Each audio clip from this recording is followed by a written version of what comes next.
Your app crashes at startup because two modules just keep importing each other. Circular imports happen when module A imports module B at load time and B imports A right back. Python starts executing A, hits the import of B, switches over.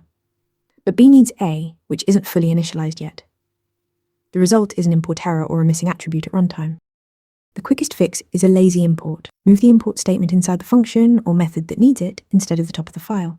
By the time that function is called, both modules are fully loaded. No cycle, no crash. Just a simple one-line move. The cleanest solution is to restructure your code entirely. If module A and module B depend on each other, they're probably sharing something that belongs in a separate module.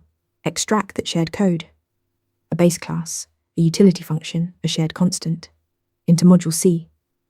Now A and B both import from C, and the cycle is broken. For type hints only, use Python's typecking flag from the typing module. Imports inside that block are skipped at runtime, so no cycle. You can also move an import to the bottom of a file as a quick workaround, though extracting shared code is always the more maintainable path.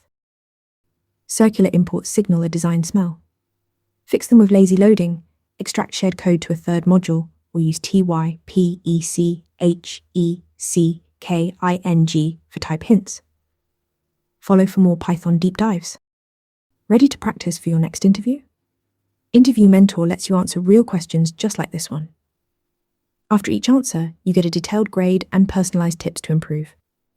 Watch your scores climb as you keep practicing.